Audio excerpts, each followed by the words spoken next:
Hare Hare, Hare Rama, Hare Rama, Rama Rama, Hare Hare, Hare Krishna, Krishna Krishna, Hare Hare, Hare Rama, Hare Rama, Rama Rama, Hare Hare, Hare Krishna, Krishna Krishna, Hare Hare, Hare Rama, Rama Rama, Hare Hare, Hare Krishna, Krishna Krishna, Hare Hare, Hare Rama, Rama Rama, Hare Hare, Hare Krishna, Krishna Krishna, Hare Hare, Hare Rama, Rama Rama, Hare Hare, Hare Krishna,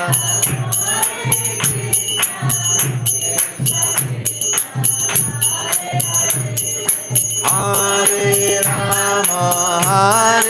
Rama, Rama Rama, Jaya Radha Madhava, Radha Madhava Radhe,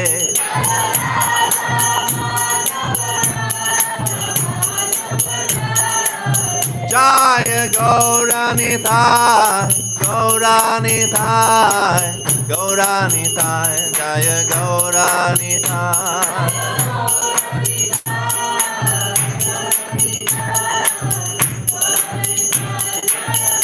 Jaya Jaya Prabhupada, Prabhupada, Prabhupada, Jaya Srila Prabhupada.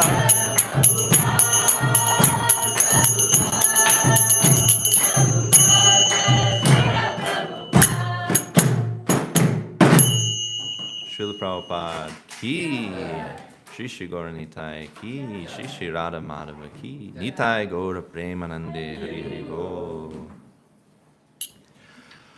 Om Namo Bhagavate Vasudevaya. Om Namo Bhagavate Vasudevaya. Om Namo Bhagavate Vasudevaya.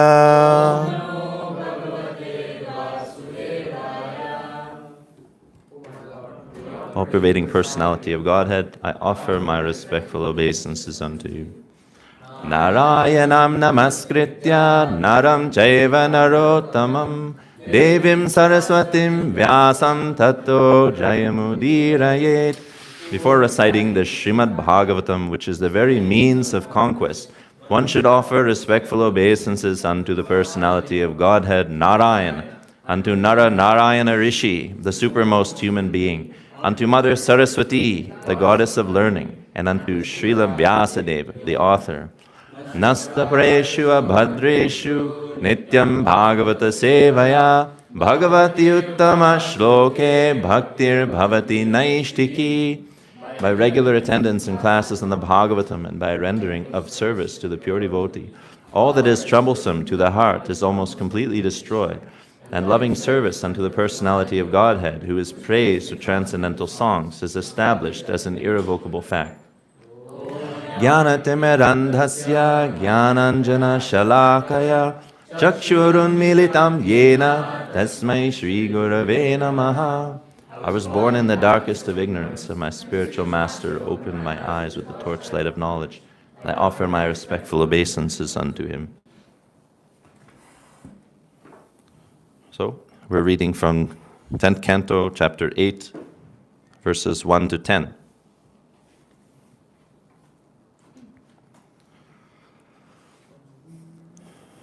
Chapter title, Lord Krishna shows the universal form within his mouth.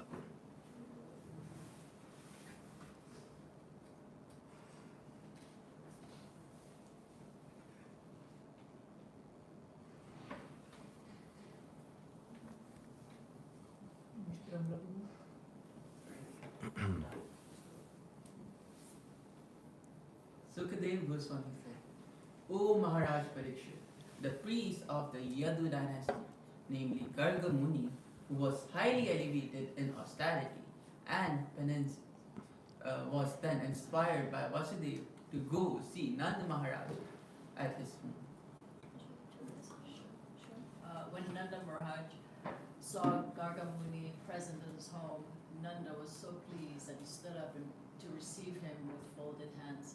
Although seeing Garga Muni with his eyes, Nanda Maharaj could appreciate that Garga Muni was a doshaja, that is, he was not an ordinary person seen by material senses. When Garga Muni had been properly received as a guest and was very comfortably seated, Nanda Maharaj submitted with gentle and submissive words, Dear sir, because you are a devotee, you are full in everything. Yet my duty is to serve you. Kindly order me. What can I do for you? O my lord, O great devotee, persons like you move from one place to another, not for their own interest, but for the sake of poor-hearted grastas, householders. Otherwise, they have no interest in going from one place to another. O great saintly person, you have compiled the astrological knowledge by which one can understand past and present unseen things. By the strength of this knowledge, any human being can understand what he has done in his past life and how it affects his present life. This is known to you. My lord, you are the best of Brahmanas, especially because you are fully aware of the Jyotish Shastra, the astrological science. Therefore, you are naturally the spiritual master of every human being. This being so, since you have kindly come to my house, kindly execute the reformatory activities for my chosen son. Garga Muni said, My dear Nand Maharaj, I am the priestly guide of the Yadu dynasty. This is known everywhere. Therefore, if I perform the purificatory process for your sons, Kamsa will consider them the sons of Devaki. Kamsa is both a great diplomat and a very sinful man. Therefore, having heard from Yogmaya, the daughter of Devaki, that the child who would kill him has already been born somewhere else. Having heard that the eighth pregnancy of Devaki could not bring forth a female child, and having understood your friendship with Vasudeva, Kamsa, upon hearing that the purificatory process has been performed by me, the priest of the Yadu dynasty, may certainly consider all these points and suspect that Krishna is the son of Devaki and Vasudeva. Then he might take steps to kill Krishna. That would be catastrophe.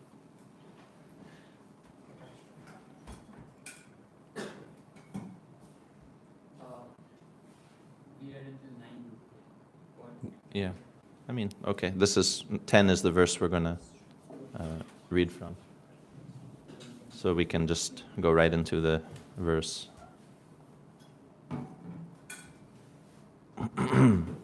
Okay. Shri Nanda Uvacha Alakshitosmin Rahasi Mamakairapi Govraje Kuru Dvijati Sanskaram Swasti Vachana Purvakam Shri Nanda Uvacha Alakshitosmin Rahasi Mamakairapi Govraje Kuru Dvijati Sanskaram Swasti Vachana Purvakam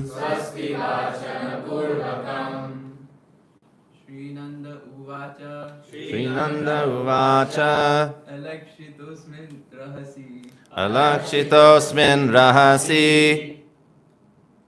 Mamakir api govraje Mamakairapi go vraje. Guru Dvijati Samskaram.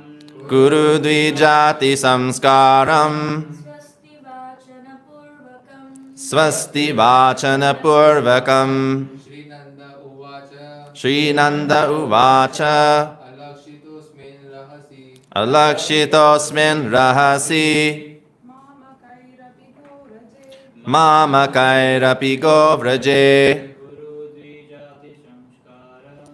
Guru Dvijati Samskaram. Swasti Vachana Purvakam. Srinanda Uvacha. Srinanda Uvacha. Alakshitosmin Rahasi. Alakshitosmin Rahasi. Mamakairapi go vraje. Guru Dvijati Samskaram. Guru Dvijati Samskaram.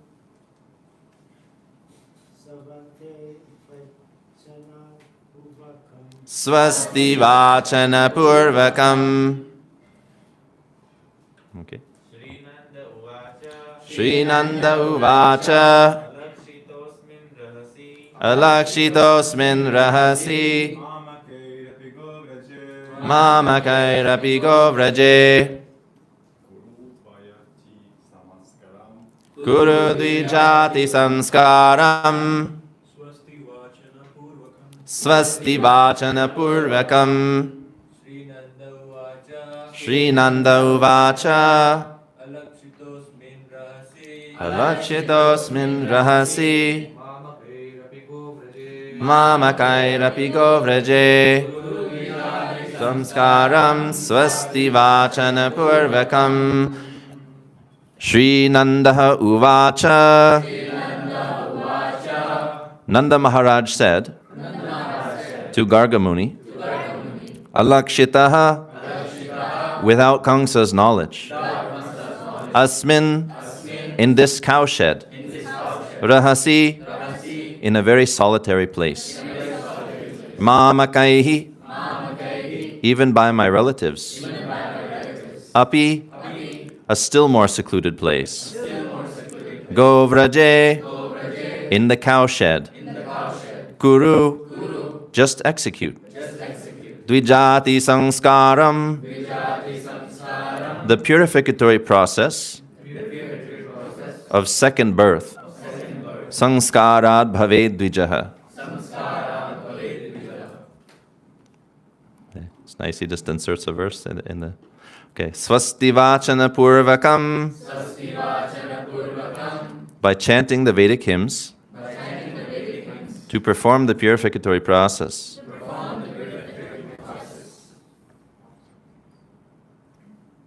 Translation.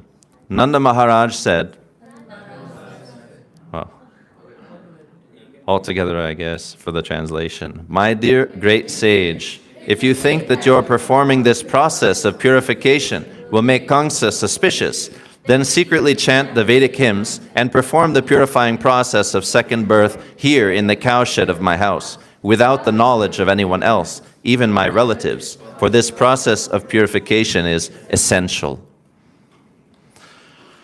Purport.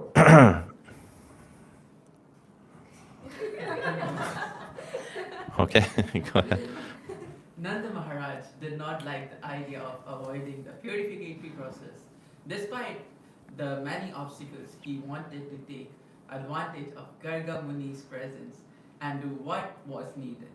The purificatory process is essential, especially for Brahmanas, Kshatriyas, and Vaishyas. Therefore, since Nanda Maharaj presented himself as a Vaishya, this process of purification was essential. Formerly, such institutional activities were compulsory. Chaturvarna Maya Shrishtam Guna Karma Vibhagasha, Bhagavad Gita 4:13. Without these activities of purification, the society would be considered a society of animals. To take advantage of Garga Muni's presence, Nanda Maharaj wanted to perform the Namkarana ceremony, even secretly, without any gorgeous arrangements. Therefore, the opportunity for purification should be regarded as essential duty of human society. In Kali Yuga, however, people have forgotten the essence Manda Sumanda Matthew Manda Bhagya Upad Bhagavatam 1.1.10. Maybe someone else can finish. I saw your hand first. In this age, people are all bad and unfortunate, and they do not accept Vedic instructions to make their life successful. Nanda Maharaj, however, did not want to neglect anything. To keep intact a happy society, advanced in spiritual knowledge, he took full advantage of Garga Muni's presence to do what was necessary. How degraded society has become within 5,000 years. Manda Sumanda Mateo Manda Bhagya. The human life is obtained after many, many millions of births, and it is intended for purification. Previously, a father was eager to give all kinds of help to elevate his children, but at present, because of being misguided, people are prepared even to kill to avoid the responsibility of raising children. Thank you. So, how degraded society has become within 5,000 years. This was the concern of Arjuna in the first chapter of Bhagavad Gita, that this battle would lead to the degradation of tradition. Because when the elders are killed, then the tradition dies with them. So we see in 5,000 years of Kali Yuga. And this is just the sandhi, the overlap between Dwapara and Kali Yuga. We still have over 400,000 years to go. So how degraded we can become, let's see. We should not stick around to find out. We should all take advantage of this process and go back home, back to Godhead now. Because let's say you don't successfully complete the process of Krishna consciousness, your incomplete bhakti will award you the heavenly planets, and you'll go there for maybe 10,000 years, and then take birth on earth again. So you'll be much further ahead in Kali Yuga. And so we should really wake up and take advantage of this process and not stick around to find out how degraded we can become in 15,000 years. What to speak of 400,000 years. In the end of Kali Yuga, it's mentioned in the 12th canto that the pinnacle of Kali Yuga will be when mothers will have children to eat them for a source of food. There will be no vegetation, animals will be scarce as well. People will be more or less cannibals. And so there will be a whole industry of producing children for food. So in the material world, Srila Prabhupada mentions that the love between a mother and her child is the greatest form of love you can find materially. It's like the most pure form of love. So you can imagine then, when we get to that state, how hard-hearted people will be. So, previously, a father was eager to give all kinds of help to elevate his children. But at present, because of being misguided, people are prepared even to kill to avoid the responsibility of raising children. So previously, parents would, even before conception, they would prepare through the samskaras, garbhadana samskara. They would prepare their consciousness for conception, because this is a very subtle science that one's consciousness at the time of intercourse will determine the consciousness of the soul who is attracted to the womb. So it's something to be taken seriously. Srila Prabhupada mentions it in multiple places and encourages the members of the ISKCON society as well to practice these things. At least he mentioned a minimum of 50 rounds on that day to prepare your consciousness, but there's a formal process also that is given by Gopal Bhatta Goswami in the Satkriya Saradipika, which is a book he compiled on samskaras for Gaudiya Vaishnavas. So parents would take the responsibility of having children very seriously. As it's mentioned in the Shastra, one should not become a parent unless he can deliver his children from birth and death. So it was taken seriously. Nowadays, we see, Srila Prabhupada mentions, people are prepared even to kill to avoid the responsibility of raising children. So they want to enjoy intercourse and then kill the child in the womb. And this is how degraded things have become in 5,000 years. What to speak of planning to elevate your children in all ways you can, taking advantage of all these different samskaras. Now, what to speak of even raising the child? They want to just eliminate the child. So this is very demoniac activity, very degraded, and very far from just 5,000 years ago, the culture that we saw. So the question might come up, what is the purpose of samskaras? Are they still required? Isn't chanting Hare Krishna enough? That we just, practice Krishna consciousness, and do we need all of these things? So this would be an interesting topic to discuss. So Srila Prabhupada mentioned in New Vrindavan, 1976, samskara.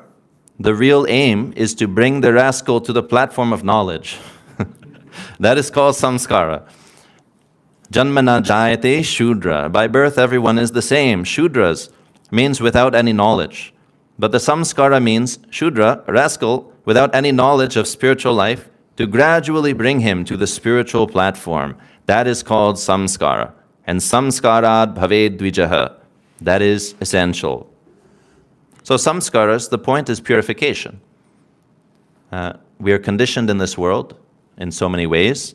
Samskaras help to purify that conditioning.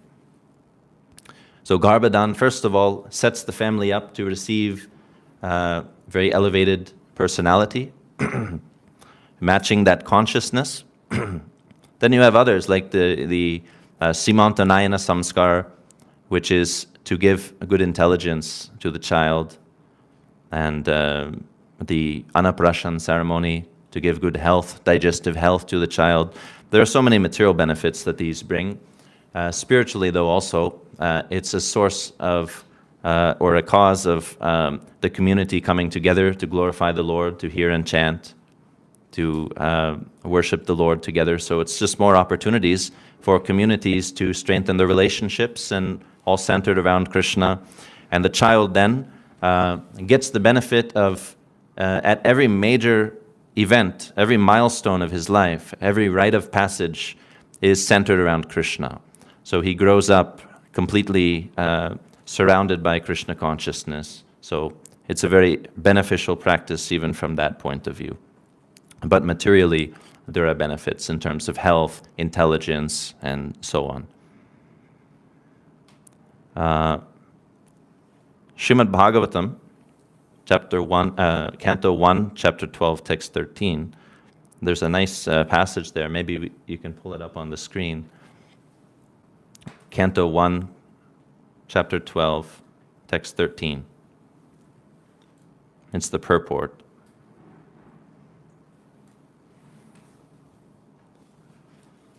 So let's scroll down. Haribol. Okay, let's see. Yes, so maybe we can read. Let's have someone read this.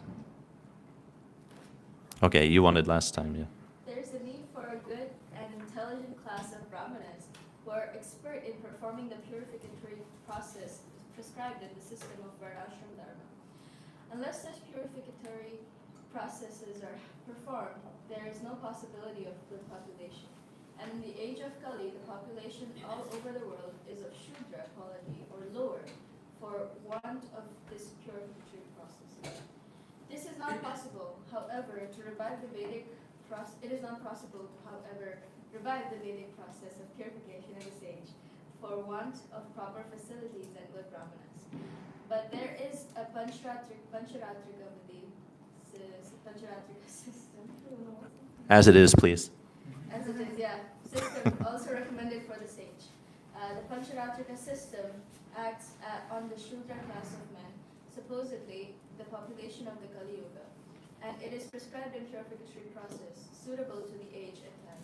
Such purificatory process is allowed only for the spiritual upliftment and not for any other purpose.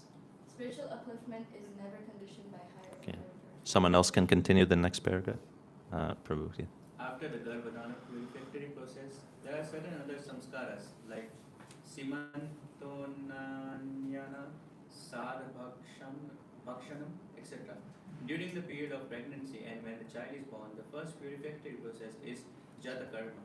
This was performed duly by Maharaja Yudhishthira with the help of good and learned Brahmanas like Bhaumya, the royal priest, and Kripacharya, who was not only a priest but also a great general. Both these learned and perfect priests, assisted by other good Brahmanas, were employed by Maharaj Yudhishthira to perform the ceremony. Therefore, all samskaras, purificatory processes, are not mere formalities or social functions only, but they are all for practical purposes and can be successfully performed by expert Brahmanas like Dhumya and Kripa.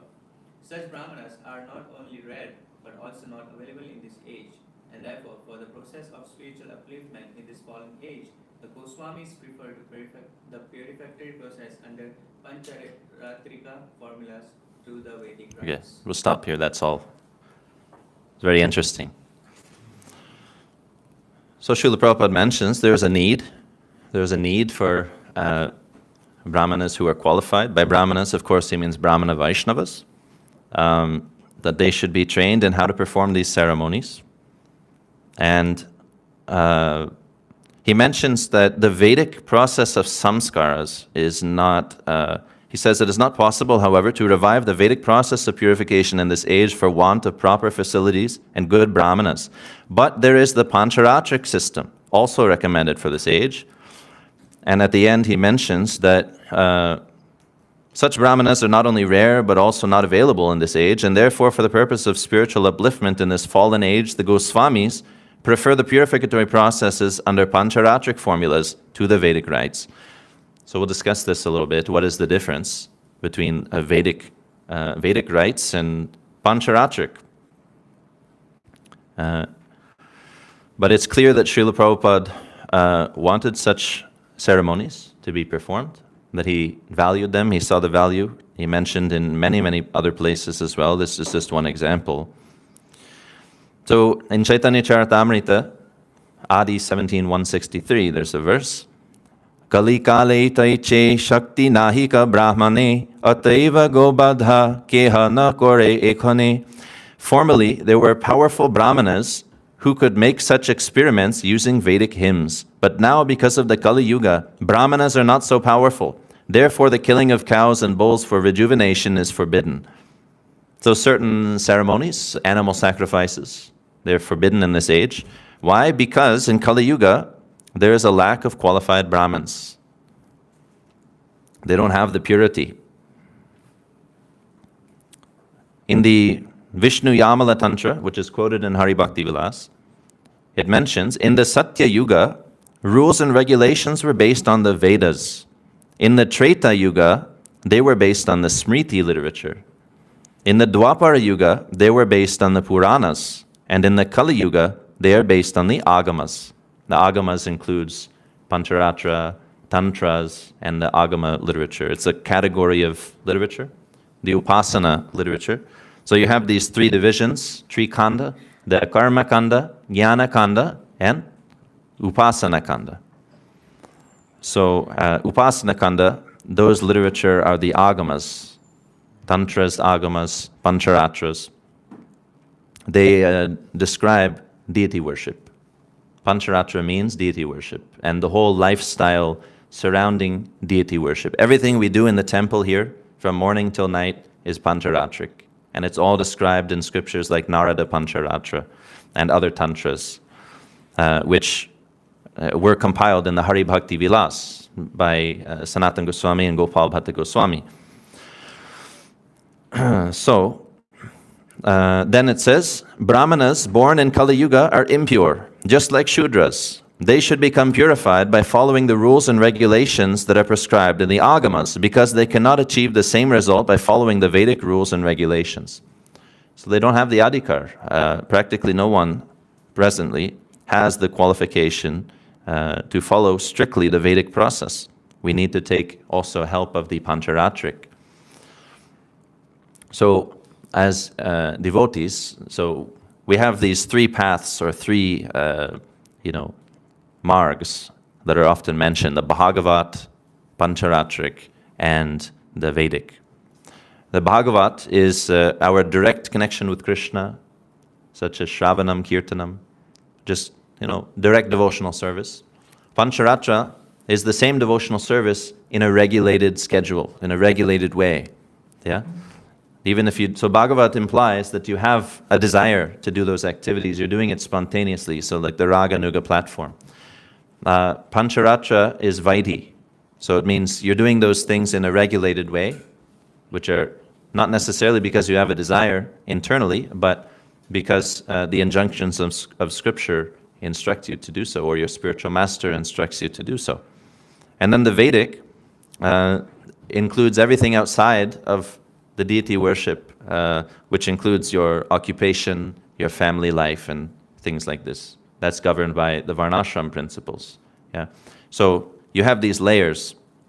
So ideally, we're fully engaged on the Bhagavat platform, like Haridas Thakur or these great Vaishnavas who are fully engaged on the Bhagavat Marg, just completely absorbed in the holy name. And we see that in the early days of ISKCON, this was the platform, 12, 14 days of Harinam Sankirtan on the street, distributing books, doing Harinam, and then you come back and have a feast and go to sleep, wake up in the morning, eat breakfast, and go out on the street again. And that was the early days of ISKCON. Then after some time, Srila Prabhupada noticed that his disciples were not able to maintain this kind of program, and he introduced some Pancharatric schedule, the Mangalarati morning program that we have today, which he introduced gradually, and the evening program and so on. And then during the day, going out for some Harinam Sankirtan, the Bhagavat. So then you have this Pancharatric and the Bhagavat. And later, then devotees, got married and this and that, and then the Varnashram side started to become more important. So these are kind of like safety nets for us, that if we cannot maintain the Bhagavat all the time, do as much as we can, then we fall back on the Pancharatric, and at least our life is centered around the deity. And then if we cannot do that, also, like not everyone can fully stay in the temple, as you guys are all doing, and do a full kind of temple program. Then there's a need for some occupational duties, maybe having a family, and so on. So that's all covered under Varnashram. And then at least you're following some Vedic principles which are ordained by the Lord. And then everything outside of that, if you don't follow the Shastra, then that's just not recommended at all. So these are the different paths that were, like parallel paths that we're following. Now, what is the speciality of the Pancharatric over the Vedic? Srila Prabhupada mentions in one lecture, 1971, our Sanatan Goswami gives direction in the Hari Bhakti Vilas that one man can become a Brahmana by the regular process of Diksha. Diksha, this initiation, cannot be offered to a Shudra. Diksha cannot be offered to a Shudra. But in this age, Kali Yuga, it is the statement of the Shastras that in the Kali Yuga, most of the population are Shudras. Kalau Shudra Sambhavaha, how they can be initiated. This initiation is offered not according to the Vedic rules, because it is very difficult to find out a qualified Brahmana. Diksha is offered to a qualified Brahmana. So traditionally that's Diksha. You get your Upanayana Samskara, and you become a Brahmachari, you study in the Gurukul. So the Brahmanas, Kshatriyas, and Vaishyas would take that initiation, get the thread, get the Brahma Gayatri, begin the Vedic rites, learning the Vedas and doing yagyas and so on. Therefore, so Diksha is offered to a qualified Brahmin. Therefore, this Diksha is offered according to Pancharatriki Vidhi. That is recommended in this age. My spiritual master inaugurated this Pancharatriki Vidhi, and we are following in his footsteps. And Hari Bhakti Vilas mentions, Shudras and women who are chaste and sincerely interested in understanding the absolute truth are qualified to be initiated with the Pancharatrik mantras. So whereas the Vedic process is exclusively, well, we can say it's exclusive, right? Only certain members of society can get access.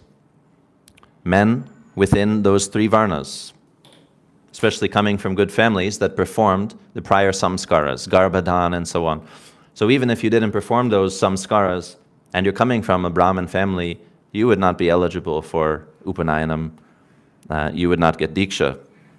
So it was quite exclusive. Yeah? And there's reason for that, to keep the purity of the Vedic tradition. And therefore we have it now descending from time immemorial. Just most of the time through oral reception, not even written down until the beginning of Kali Yuga. So you have eons of tradition descending down unbroken because of this stricture, right? So that's respectable. However, in this age, how can everyone benefit? Well, therefore we have the Pancharatric system. It opens the door not only to less qualified Brahmins, Kshatriyas, and Vaishyas, but also to Shudras and also to women. That women can take, therefore in ISKCON we have second initiation also for women. You receive the Pancharatric Gayatri mantras. So traditionally women would not get the Brahma Gayatri, which is a Vedic mantra that we now receive since the time of Bhaktisiddhanta. At the time of second initiation, we also received that Brahma Gayatri, we received the thread. These are elements of Vedic initiation. So traditionally, women would not get these aspects. Srila Prabhupada was quite innovative. He did give the Brahma Gayatri to women because actually the way it happened was told by Govinda Mataji that there was going to be a second initiation ceremony happening for men, and the women protested, and they boycotted the ceremony, and they said they were not going to go, and Srila Prabhupada relented, and he said, okay, then tomorrow we will also give you initiation. And so that's kind of how it entered. So nonetheless, it's only through Pancharatra that anyone has the adhikar to take the initiation and to practice these kind of Vedic rites, But we do it in a Pancharatric way. That's what we'll make clear in a moment. So what is that Pancharatric Diksha? As we mentioned, the Vedic Diksha is Upanayanam. There's a ceremony that at the Gurukul, where you receive the thread and you become a brahmachari, you become a disciple of your Kul Guru, and you learn all the Vedas and how to do yagyas and so on. Pancharatric Diksha is also known as Pancha Samskara. So we're talking about samskaras. There are various samskaras in the family environment, but this is another type of samskar, which is the most important of all the samskaras. That is our Vaishnav Diksha. This is a samskar. It's known as Pancha Samskara because there are 5 elements: Tapa, Pundra, Nama, Mantra, and Yaga. Tapa means austerity, but externally it means marking the body with the symbols of Vaishnavism. The Kantimala, Shika, putting the holy name or symbols such as the conch or lotus on the body with chandan and so on. In certain traditions, they actually brand the body with a hot iron symbol. At the time of initiation, they'll burn in a chakra, and that's tapa. But Chaitanya Mahaprabhu is quite merciful. So we apply chandan. Then there's pundra, urdhva pundra, tilak. This is urdhva pundra. We apply tilak on the body as to remind us of the Lord, as an indication that this body is a temple, and so on. Nama. So we receive Harinam, the Hare Krishna Maha Mantra, and we receive also our own Nam, a Diksha name. Now these first 3 aspects are what we call first initiation in ISKCON. You wear tilak, you have your neck beads, your shika, yeah? And you get a name and you chant Hare Krishna. This is the first three elements of Diksha. The second half, the fourth and fifth principle of Pancha Samskar are mantra and yaga. Mantra means getting a Pancharatra Gayatri mantra, a secret mantra that you chant silently. And yaga means worship. You engage in the process of archana or deity worship. You get the qualification. So actually Diksha means getting a secret mantra and getting a new adhikar. Something that you can do now that you have not been able to do before. So by this definition, Harinam initiation is not really initiation as such. It's only 0.5 initiation. It's the first half. And the reason for that is that by chanting the holy name, we become qualified, we become purified, we become more into the mode of goodness that we can chant Gayatri and engage in deity worship.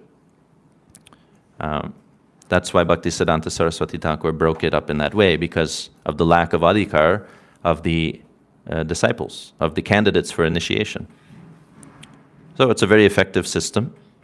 But altogether, these five comprise Pancharatric initiation.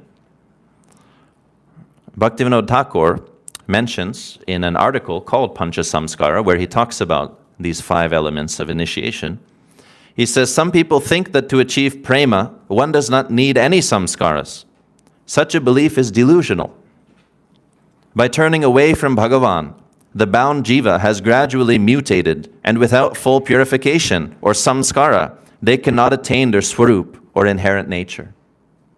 He's saying this is essential.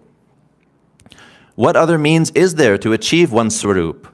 The only way and primary method is through samskara. Without samskaras, how will our disfigurement be overcome?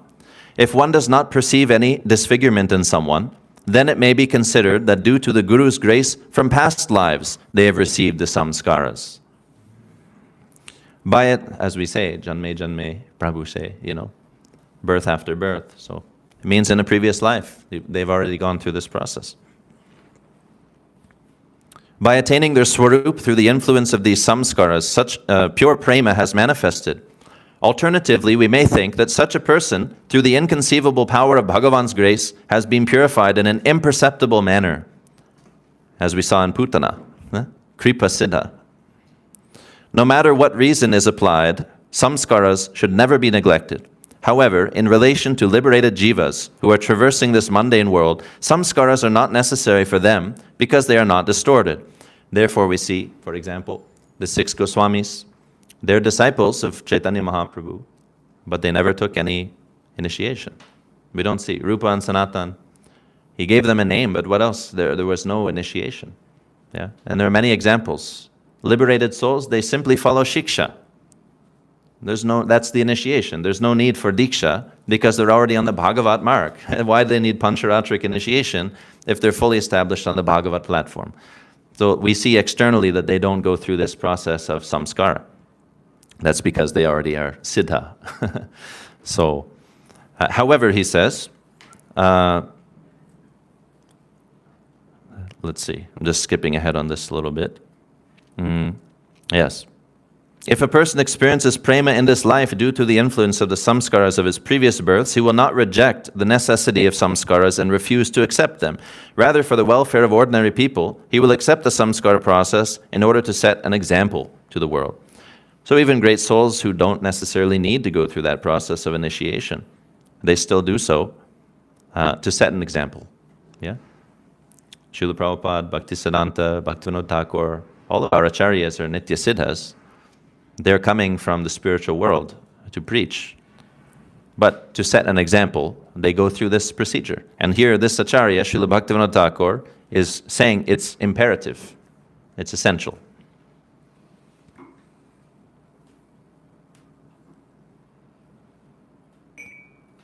Jiva Goswami, I'll just take a moment more. I know we're getting close to time. Jiva Goswami mentions in Bhakti Sandarbha, he says it's Bhagavatam's opinion that the process of deity worship is not actually necessary, just as the specific prescriptions of Pancharatra and other scriptures do not have to be followed. So Pancharatra is not essential. We only need the Bhagavat. But why do we follow the Pancharatric system? He mentions, Although deity worship is not essential, the material conditioning of most candidates for devotional service requires that they engage in this activity. When we consider their bodily and mental conditions, we find that the character of such candidates is impure and their minds are agitated. Therefore, to rectify this material conditioning, the great sage Narada and others have at different times recommended various kinds of regulations for deity worship. Again, because we lack the qualification. So we take advantage of this process. Srila Prabhupada writes in a purport in Chaitanya Charitamrita that sometimes neophyte devotees think that they can continue the Shravana Kirtana process without worshipping the deity. But the execution of such Shravana Kirtana is meant for highly developed devotees like Haridas Thakur, who engaged in the Shravana Kirtana process without worshipping the deity. However, one should not falsely imitate Haridas Thakur and abandon deity worship just to try to engage in Shravana Kirtana. This is not possible for neophyte devotees. Very clear. So, Gopal Bhatta Goswami, out of his mercy, he understood that in the future, Gaudiya Vaishnavas would need a system of samskara. We're not talking about here the Pancha Samskar or initiation. We're talking about the other samskaras that Srila Prabhupada mentioned, Garbhadhan, Simantanayana, Jata Karma, Namakarana, all of these types of samskaras. And the very popular Vivaha Samskar, wedding, people are getting married, they need a system of samskara. But we're not qualified for those Vedic rites, so what's the solution? So he compiled the Satkriya Sara Deepika, which is a book where he gives Vaishnav samskaras. He writes in the introduction, in this work, proofs are cited from the Vedas, Puranas, Upapuranas, Srimad Bhagavatam, Pancharatra, Yamalas, Ramayana, and other scriptures, and from the 18 Dharma Shastras, including Manusmriti, to show the superiority of following Bhagavat Dharma, as opposed to following the above-mentioned fruitive manuals. So he lists all the previous manuals, the Vedic manuals that were compiled for samskaras. He says, as Vaishnavas, we don't need to follow those. He says, I have written this manual for those within the Varnashrama system, such as Brahmanas, and for those outside, such as illegitimate offspring, who are also unalloyed devotees of the Lord. By following this manual, they can avoid seva and namaparad by avoiding worship of the devatas and pitris. So all the worship of the forefathers, worship of the demigods, he's completely removed those karma kanda elements, and it's entirely Vaishnav. It's all you see throughout these procedures. If you look at these, samskaras that he has compiled, it's all like glorification of the Lord. All the mantras are the holy name, and it's all centered around the deity, centered around the Lord, Sri Krishna. So he has given us that process. Yeah, so we have a system which we implement, and we avoid, as he said, seva and namaparad. We avoid the 10 offenses, such as worshipping the devatas, considering them equal, and so on. So, by the grace of our acharyas, we can also continue this tradition of samskaras and take advantage, and while maintaining, our absorption in the Lord on the Bhagavat level, then we can materially get benefit, in terms of our conditioned nature, getting purified, helping our children to get purified, helping devotees to situate themselves properly materially through marriage. Yeah? So, okay. Many things were discussed, so if there's any question. Yes? Who was the author again for Satkriya Sara? Gopal Bhatta Goswami. Yes, Prabhu. Thank you for the class. My question is, you mentioned that these Goswamis, they took initiation from Chaitanya Mahaprabhu, like as a Shiksha. Well, not initiation. They were Shiksha disciples. That's what I'm saying, that those on the Bhagavat Marg, they don't have to take formal initiation. They just follow the orders. Yeah? Yeah, but I heard that Jiva Goswami, when he met Chaitanya Mahaprabhu, he was like an infant, and he took all his Shikshas from Rupa Goswami.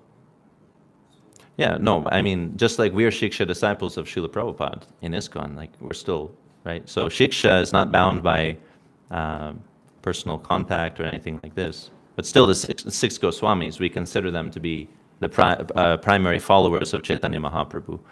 But anyway, this is just an exception, what you're talking about. But the others, had his personal contact. And Just a follow-up on Prabhu's question. We have also heard Mahaprabhu giving proper Babaji base to Gopal Bhatta Goswami Maharaj. Sorry, Gopal Bhatta Goswami. And then I think there was one more Goswami and it was considered as an initiation. He had a proper asana when they entered Vrindavan. And then the whole Babaji base. yeah. So some elements are there, but it's not complete. But yeah. Try to understand the principle. Yes, Prabhu? We see these samskaras are very helpful in purifying oneself. But if one is performing devotional service with all their heart, or even if it's trying to perform with all their heart, how much does this samskaras really is needed? As you mentioned, people already on the Bhagavad path, they don't need this. So why is there a mention of samskaras and everything? Yeah, well, that's what the whole class was about. The purification process is there, but if one is already performing devotional service, how much does this?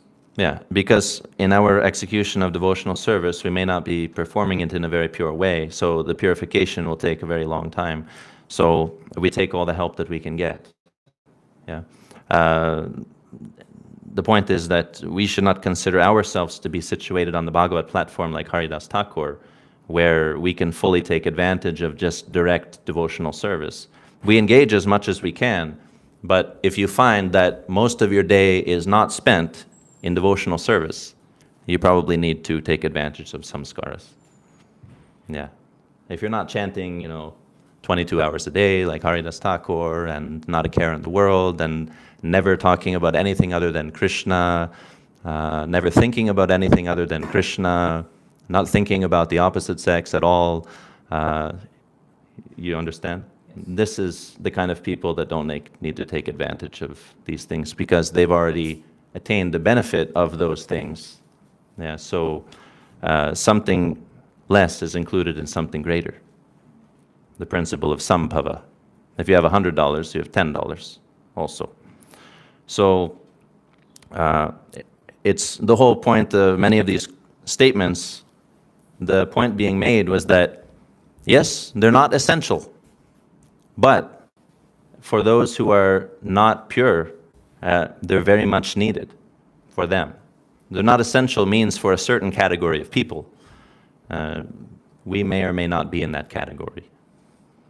Yeah, hope that makes sense. Okay, Srila Prabhupada ki.